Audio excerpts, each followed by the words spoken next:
Hey guys, Mr. Backerberg here. In this video we're going to take a look at using a couple different distance formulas. When we're looking at distance on a number line, we're talking about how far apart the numbers are from each other. So if we were looking at the distance between -2 and 4, visually we can look at it and say that these are 6 spaces apart because we can just count them up. 1, 2, 3, 4, 5, 6. Now numerically we can do a little subtraction to figure out the distance. If we take 4 minus the -2, the double negative in here will turn into addition, so we get 6 as our answer. But if we try to do the subtraction the other way, if we went -2 minus 4, we're going to end up getting -6. So this is showing that we're getting a different answer here. I mean, we're still getting 6, but it's -6 this time. But what we have to remember is that we're dealing with a distance, and distances can never be negative. So we can use the absolute value to help us out. When we're using the absolute value, it doesn't matter what order we do the subtraction in because we're going to get the exact same answer. So we can take a minus b and then do the absolute value of that, or we can do it the other way around, b minus a, and then take the absolute value. Here, if we're looking at 6 and -6, the absolute value of 6 is 6, and the absolute value of -6 is still 6. So in this example, what we've got is a verbal description. It says the distance between x and -3 is less than 9. And what we want to do is write out an inequality that will represent this statement. So when we're dealing with distance between numbers, we are going to use the absolute value. It won't matter what order we do the subtraction in, so I'm just going to do them in the order that we're given. So we're going to take x minus the -3. And we need that to be less than 9. So I'm going to use my less than symbol, and then we've got 9. Now inside of our absolute value, we do have a double negative happening. We're taking x minus -3, so we can switch that into addition. So here the distance between these is going to be the absolute value of x plus 3 has to be less than 9. Now here we're still talking distance, but we're switching from dealing with a number line to a Cartesian plane, so things might get a little trickier in here. So on this line we've got a couple of endpoints, and I'm just going to give them general coordinates. So this first endpoint is going to be at x1, y1, and my second point is going to be at x2, y2. And we're trying to find the distance, the length of this line between those 2 points. Now we can actually build a right triangle in here to help us out and use the Pythagorean theorem.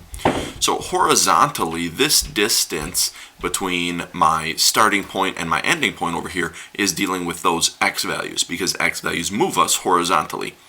Now we can use our number line definition of distance and take the absolute value of x1 minus x2 to find that distance.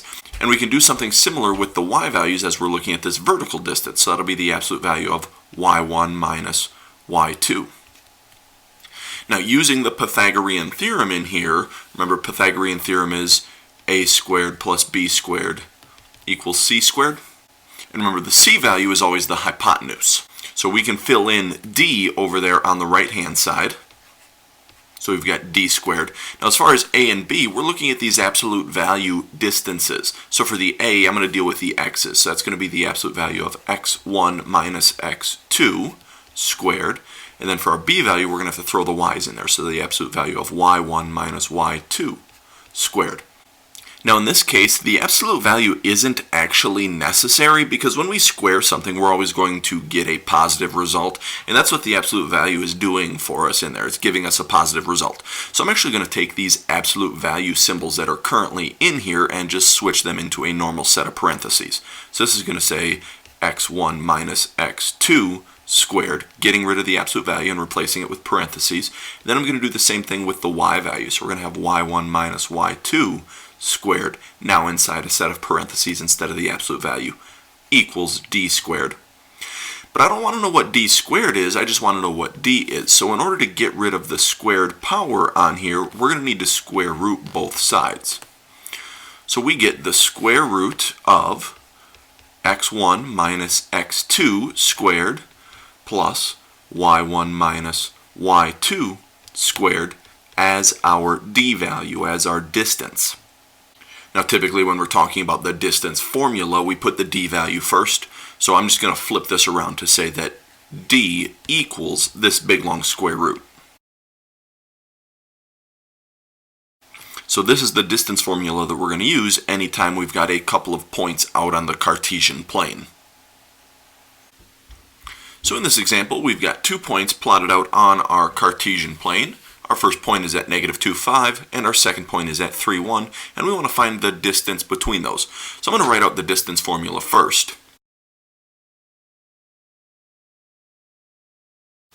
Now, I like to label my ordered pairs. Now, it actually doesn't matter what point you use as your x1, y1 or as your x2, y2 because the squaring is going to get rid of any negatives that we might end up with. So this first point on the left-hand side, the -2, 5, I'm going to let be my x1 and y1. So then this point down here, 3, 1, will be my x2 and my y2. So all we need to do is take those values and plug them into our distance formula in the appropriate place. So my x1 value is -2. And I need to subtract x2 from that, which was 3, then we'll square it, plus. Now with our y values, my y1 value was 5, minus my y2 value was 1, squared. So now if we take care of the subtraction that's inside of those parentheses, -2 minus 3 is -5, and we'll need to square that. And then 5 minus 1 is 4, and we'll need to square that. When we square -5, we get 25, and when we square 4, we get 16. Adding those values together underneath my radical is going to give me the square root of 41. Now 41 is not a nice perfect square value, and it also can't be simplified down, so we can just leave that as our answer. That's going to be it for this video. Thanks for watching.